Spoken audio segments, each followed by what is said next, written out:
D'abord, je voudrais faire une ou deux remarques. Enfin, je ne vais pas prendre la parole longtemps, mais je pense qu'effectivement, cette question de la limite, on voit bien aux réponses des uns et des autres qu'elle est extrêmement délicate à fixer et que finalement, il n'y a pas de règle générale C'est au cas par qui cas. qui nous permettent d'y aller. Mais avant cela, je voudrais d'abord tout de même rappeler que nous ne sommes pas, enfin, rappeler derrière Benoît notamment, que nous ne sommes pas dans la même situation que le CICR, gardien du droit humanitaire, et que la question du droit humanitaire ne coïncide pas avec celle des droits de l'homme. Donc les violations du droit humanitaire ne recouvrent pas les violations des droits de l'homme, et vice-versa. Les ONG d'action humanitaire sont souvent confrontées à deux types de violations, soit dans le cas d'une situation de guerre, des violations du droit humanitaire, soit dans le cas d'une situation non conflictuelle, à d'autres types de violations. Je ne crois pas qu'on pourrait citer une seule situation dans laquelle la question des droits de l'homme, prise dans son acception étroite ou large, ou bien la question du droit humanitaire ne soit pas problématique. Elles le sont partout.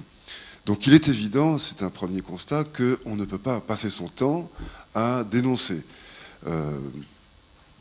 Pour des tas de raisons, celles qui ont été dites déjà, les difficultés de relation avec les autorités, mais aussi le fait de se trouver en permanence dans la situation de héros à ULT de la mauvaise nouvelle.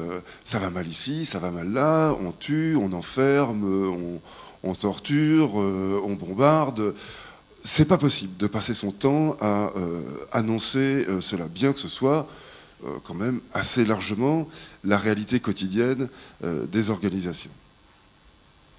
Donc ce choix, il se pose en permanence, et je ne pense pas, c'est là que je vais être un peu dissensuel, disons, je ne pense pas que le droit nous aide beaucoup pour cela. Et c'est la raison pour laquelle il me semble que l'intitulé de la question qui est posée ici est un peu fermé. Enfin, je comprends très bien que venant du CICR, il soit formulé de cette façon-là, parce que c'est la question qui se pose au CICR, mais je ne pense pas que ce soit celle qui se pose à Human Rights Watch, à ACF, à Médecins sans frontières, à Amnesty et à bien d'autres. La question qui se pose, dans des catégories différentes d'ailleurs, parce que selon qu'on est Human Rights Watch ou Action contre la faim, on ne va pas voir les choses de la même façon, mais la question qui se pose, c'est quel but on vise lorsque l'on parle. Par exemple, je m'interroge sur Gaza. Dire qu'on vise l'amélioration du sort des populations, c'est, à mon avis, se bercer quand même d'une douce illusion. Parce que ça n'est pas par distraction que les Israéliens ont décidé le blocus de Gaza. C'est parce qu'ils estiment que c'est leur... Enfin, ils estiment que ça fait partie de leur responsabilité vis-à-vis de leur population, de leur stratégie politique, de la volonté de montrer qu'il y a... enfin, que c'est eux qui détiennent la force et que les autres n'ont qu'à s'y plier. Enfin, il y a toute une série de raisons.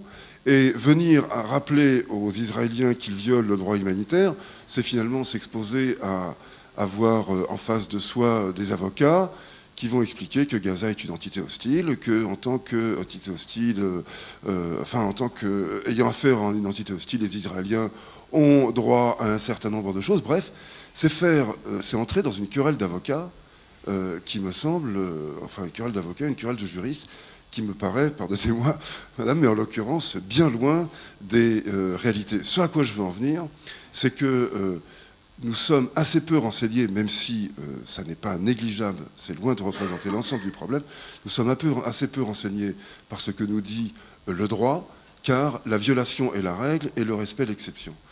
En revanche, je pense qu'on est mieux positionné si on a, disons, un discours politique qui n'est pas nécessairement un discours partisan, mais qui est la construction d'un rapport de force et la recherche non pas nécessairement d'une amélioration immédiate de la situation, mais l'amélioration de la position dans laquelle se trouvent des ONG face à leurs interlocuteurs. Et c'est la construction, donc c'est le renforcement du positionnement d'une ONG pour lui permettre de mieux élargir son territoire d'action, de mieux s'approcher des objectifs qu'elle vise.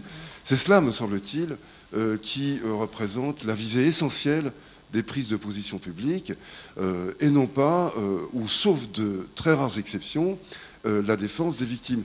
D'ailleurs, c'est une question, enfin avec tout le respect, et c'est pas du tout une forme rhétorique dans ma bouche, avec tout le respect que j'ai pour le CICR, je ne suis pas convaincu par l'argument que vous avez donné, Madame Meguevant.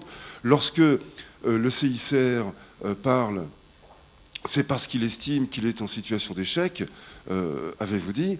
Alors ça veut dire en creux que lorsqu'il ne parle pas, le CICR s'estime en situation satisfaisante. J'ai été sur beaucoup de terrains où j'ai rencontré et j'ai discuté avec beaucoup de délégués du CICR qui ne donnaient pas cette impression. Et par exemple, pour ce qui concerne le Rwanda, autant la position du CICR a été absolument exemplaire, en flèche, en pointe, et MSF qui travaillait avec le CICR à ce moment-là était vraiment à la remorque, je dirais au bon sens du terme, du CICR. Autant ce qui s'est passé avant et après au Rwanda n'a pas fait l'objet de dénonciations très sonores, et pourtant il y avait de quoi s'inquiéter. Il y a eu des centaines et des centaines de milliers de morts, comme nous le rappelle le rapport des Nations Unies qui vient de sortir. Ça n'était pas une situation à proprement parler satisfaisante, mais on a entendu très peu de monde là-dessus. Et bon, je termine là-dessus pour ne pas monopoliser. Je voudrais dire que cela renvoie moins à une critique du CICR en l'occurrence, parce qu'encore une fois, je pense que le CICR, comme n'importe quelle institution d'action, ne peut pas passer son temps à dénoncer. Il s'agit donc de bien préciser les conditions dans lesquelles on dénonce, mais ça pose d'abord la question de l'information. Quelle est la mission d'information que cherchent à remplir des ONG, et par rapport à quel déficit d'informations dont les médias, notre système politique, économique, je ne sais quoi,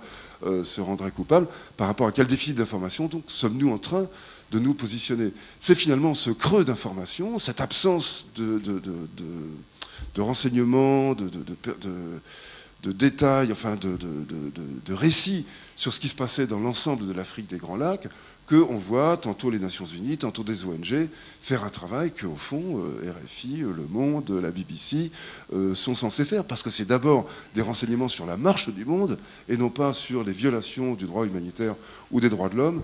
C'est d'abord à cela donc que nous avons affaire.